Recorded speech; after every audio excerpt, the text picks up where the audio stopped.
It all started with a single question hurled in anger. Why don't you just disappear? Stella, my 16-year-old stepdaughter, slammed those words across the dinner table like a hammer. Her mother, Delilah, didn't flinch. She added quietly, almost absently, we'd be better off without you. I didn't argue. I didn't raise my voice.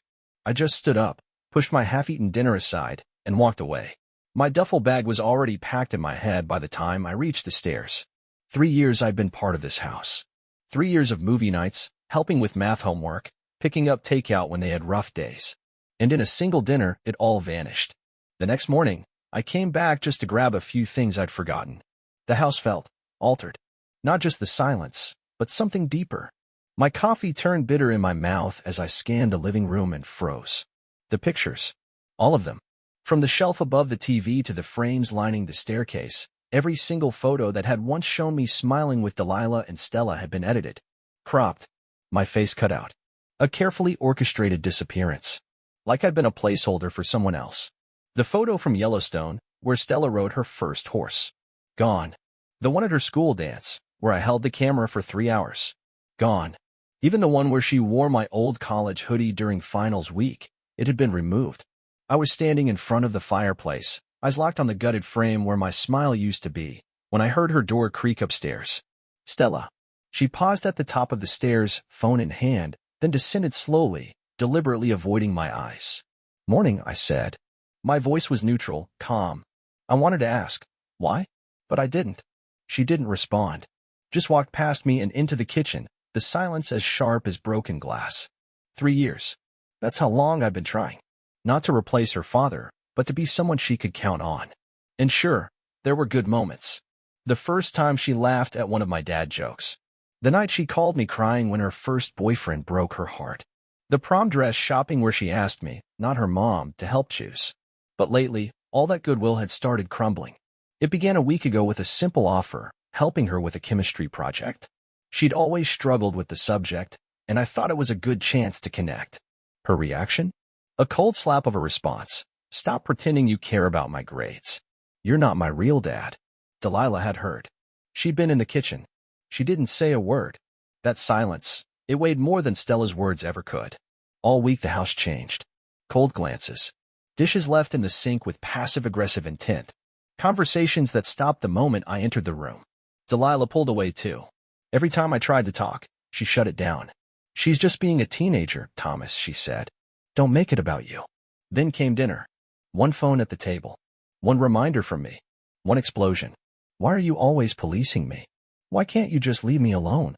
Stella had shouted, slamming her phone down. Stella, I began. I'm just trying to what? Play dad? I already have one. She stood so fast her chair scraped against the hardwood. Why don't you just disappear? Nobody asked you to try so hard. It's pathetic. I turned to Delilah, desperate for something, anything. But she didn't defend me. Didn't even try to mediate. Instead, she placed her fork down slowly, looked me dead in the eye, and said, maybe we'd all be better off if you did. And just like that, I was done. No shouting. No slamming doors. I packed. I left. And as I closed the front door behind me, I swore I heard them whispering. Delilah hadn't followed. At Ryan's place, he didn't ask questions. He just offered the guest room, tossed me a blanket, and poured 2 glasses of whatever bottle of bourbon he'd been saving for emergencies. I didn't sleep. Took a pill instead. Watched the ceiling until the light changed. The next morning, I turned my phone on and it lit up like a fire alarm. 13 missed calls. 8 from Delilah. 3 from Stella. 2 from Quinn, my sister. Then Ryan walked in, hair still wet from the shower, and said something that made my stomach sink. You're not gonna believe this, but Miles is back. Ryan's words hung in the air like smoke. Miles. The name echoed in my chest with a sick familiarity. I hadn't heard it spoken aloud in over 3 years, not since the last time he ghosted on his daughter after a 2-week sugar-coated reappearance. Not since I'd helped clean up the emotional wreckage he'd left behind again. Ryan slid his phone across the table. A Facebook post. Miles, posing with some trendy burger at a local gastropub. Tag. Back in town. Big things coming. I didn't say anything. I didn't have to. My fingers were already scrolling through old messages, trying to make sense of the timeline. Delilah's texts had changed tone. From sharp, real mature, Thomas. Running away instead of being an adult. to something softer, please just let us know you're okay. Then the last one that froze me, there's something you need to know. It's about Stella. Please call. That's when the knock came. Quinn. My sister breezed in with 2 lattes, 0 small talk, and that laser-focused look she gets when she smells drama.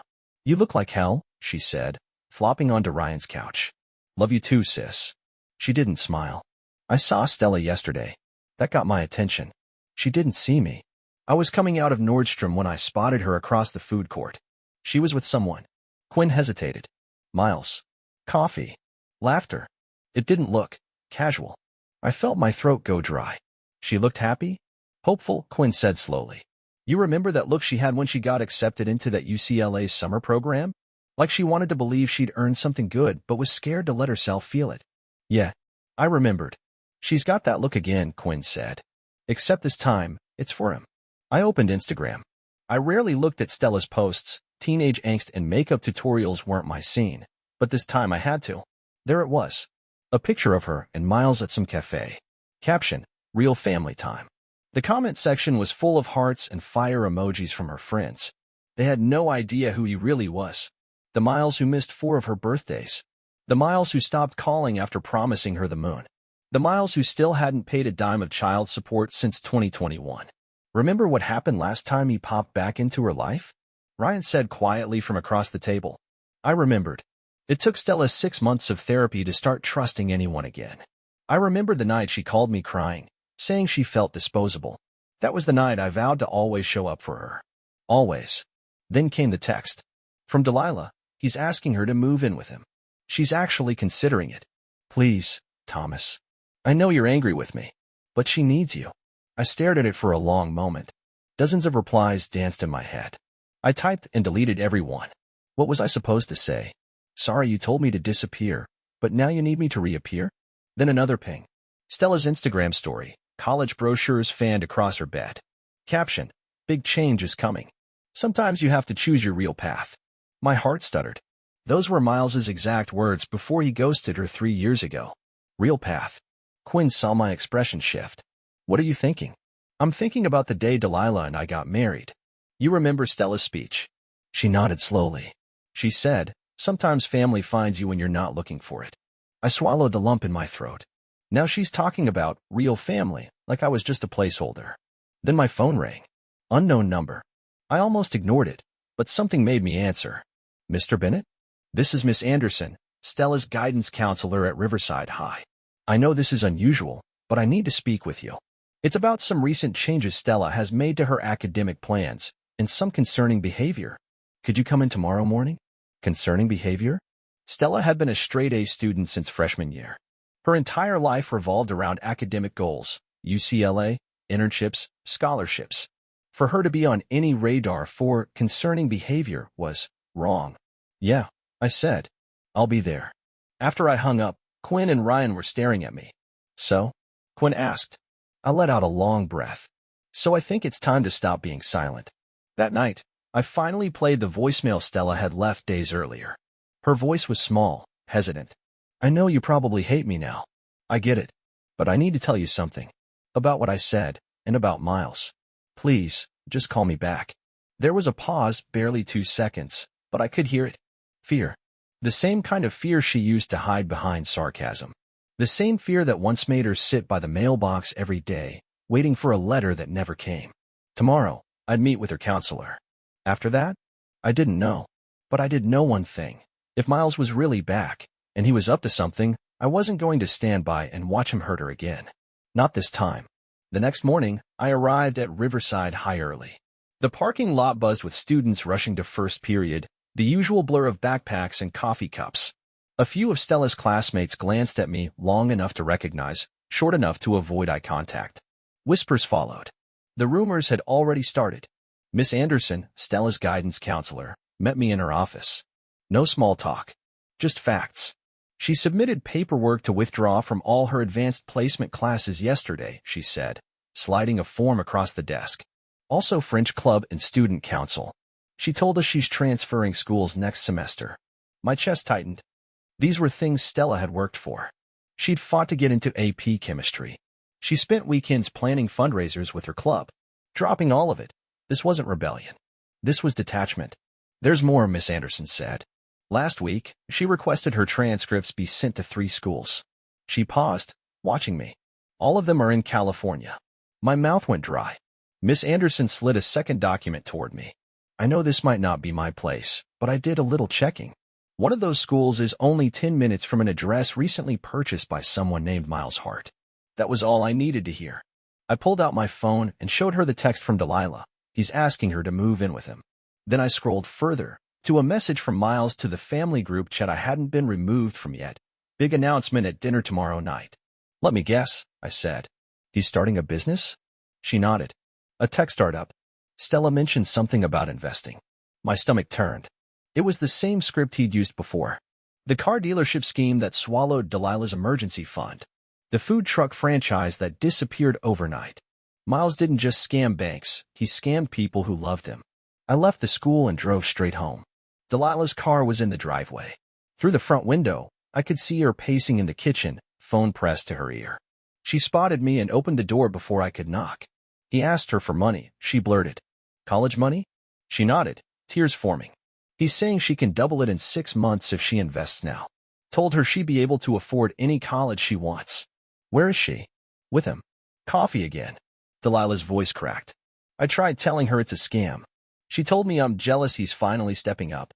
I stepped into the kitchen, the same one where Stella had told me to disappear, and sat down at the counter.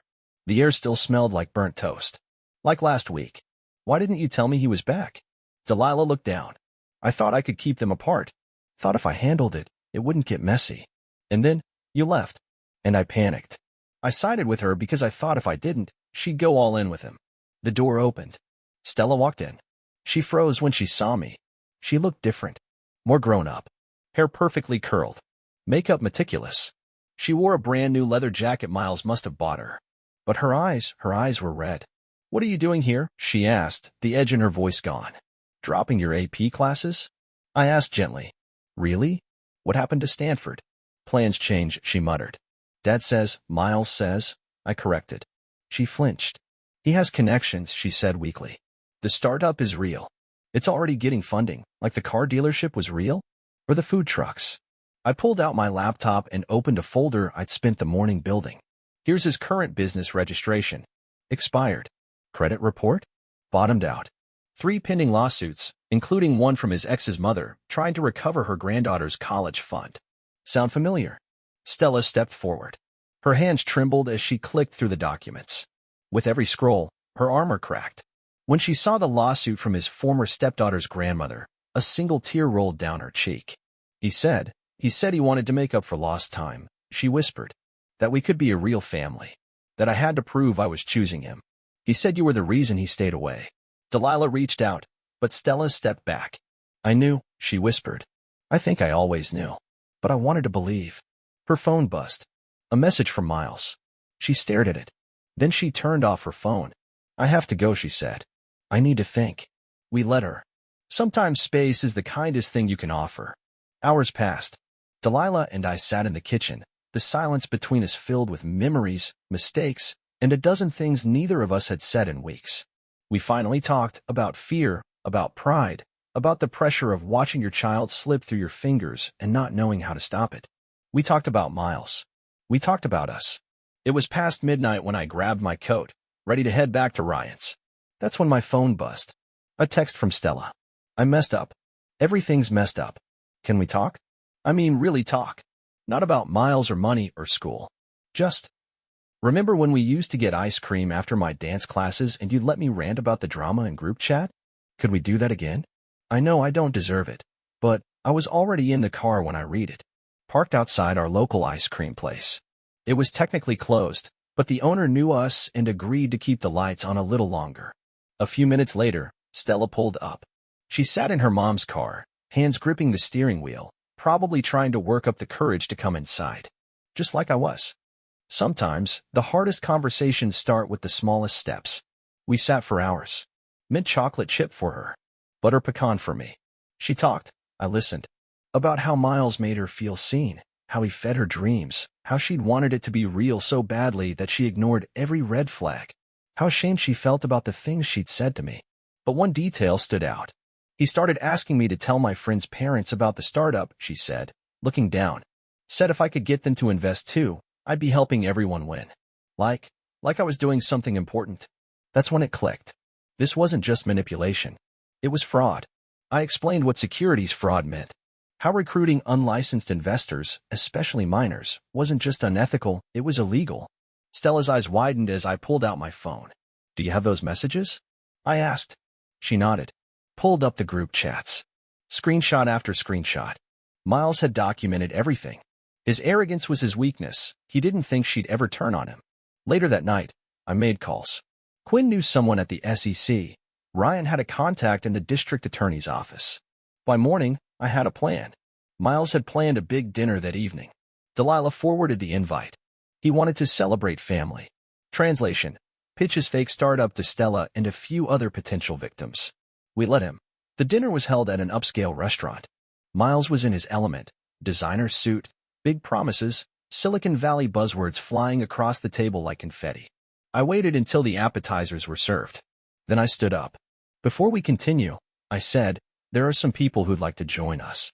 2 federal agents and a state investigator entered the room. Miles froze. Confusion turned to panic. The color drained from his face. He tried to laugh it off. Sweetie, this is a misunderstanding, he said to Stella. Tell them I'm your father. Stella stood up. My father's right here, she said, pointing to me. And he just watched you get exactly what you deserve. Miles tried to bolt, actually knocked over a waiter, but security was already waiting outside. He didn't make it past the door. Turns out, Stella wasn't the only one he was targeting. The families at that table? They were wearing wires. Every pitch, every lie, every promise was recorded. 7 fraudulent ventures. 3 states. Over $2 million in damages. But none of that was the real victory. The real victory was the quiet moment after.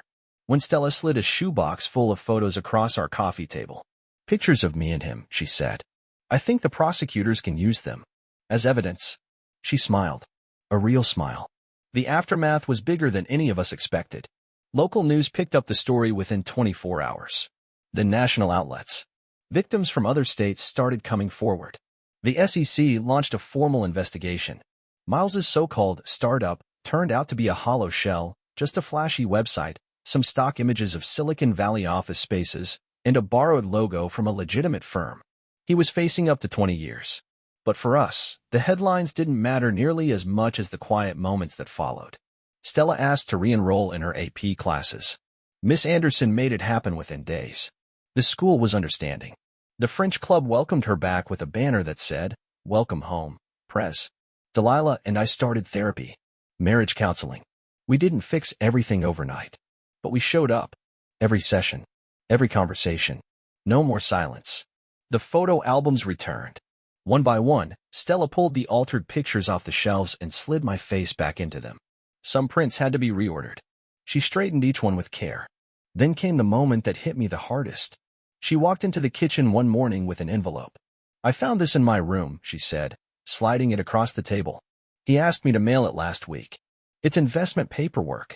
I thought maybe you'd want to add it to the evidence file. I looked at her, at the nervous smile barely holding steady. Want to deliver it together? I asked.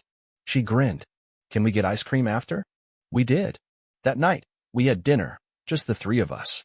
Stella made pasta from a recipe we found together during lockdown, back when cooking videos were our bonding ritual. It wasn't perfect, but it was real. A few days later, she asked me to read her college essay.